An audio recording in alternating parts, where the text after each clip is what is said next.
Our headlines today: the family of Harry Dunn will meet the Foreign Secretary to call for a review of extradition laws. Follows the sentencing of the American woman who caused his death. Royal Mail workers begin a wave of strikes that will disrupt Christmas deliveries.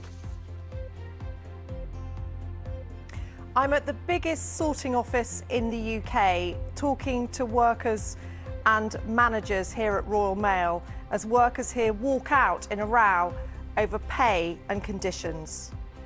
Good morning. Charities and businesses warn the government isn't doing enough to help people insulate their homes this winter.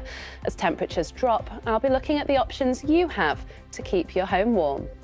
Some of the front pages for you this morning, Friday morning. Like many of the other papers, Telegraph features reaction to the Duke and Duchess of Sussex's new Netflix documentary. State's show has been accused of attacking the late Queen's legacy after the Commonwealth was described as Empire 2.0.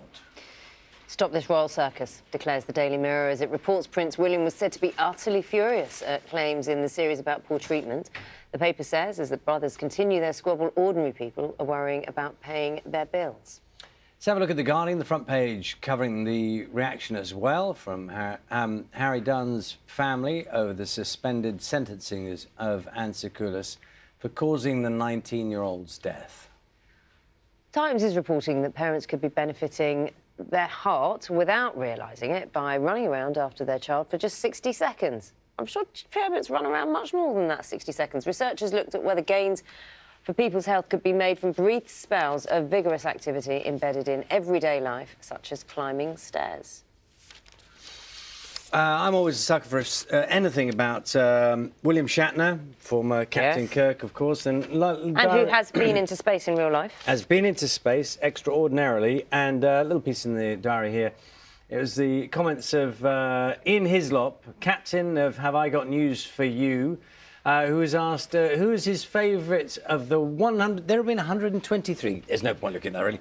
There have been 123 guest hosts on Have I Got News for You. 123. Yeah. Who is Ian Hislop's favourite? He says, oh, William Shatner, without a doubt, he says. The Star Trek actor took the helm in a splendidly chaotic episode, 2012 this was, I do remember it. He says, Ian Hislop says, he didn't have a clue what was going on, who any of us were, and we had to make a legal apology after a joke he made on the night. It was marvellous, said Ian Hislop. We all like a bit of chaos, don't we? Absolutely. Sometimes, it's always more fun. There'll be none here always today. more. Well, now you've said it. Now you've said it. Those are famous last words, aren't they?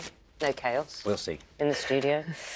The front pages, one story, the lead for most of them. This is what the Metro has to say over Prince Harry's comments made in the highly anticipated Netflix docuseries about the Sussexes that the royals don't marry for love.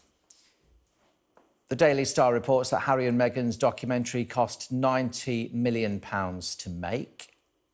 The Daily Express looks at the row that has emerged over whether the royals were given a right of reply to the couple's claims.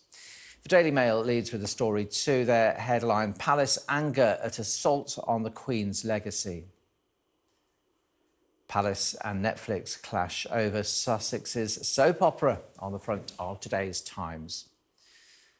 Also on the front of the Telegraph, its headline, Sussex's TV show claims are a direct hit on late Queen's legacy.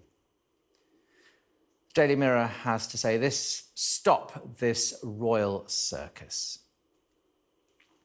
And other headlines, new anti-strike laws could make industrial action worse, the government has admitted. That's on the front of the Eye. Iranian forces shooting at faces and genitals of female protesters, the front of the Guardian, as it looks at how women are strategically targeted at anti-regime protests in Iran. And the FT leads with that deregulation story we were telling you about. Its headline, Hunt loosens financial services rules to free city potential as growth driver. Now, if you want to see any of those front pages again, or indeed read the stories, then do scan the QR code on your screen.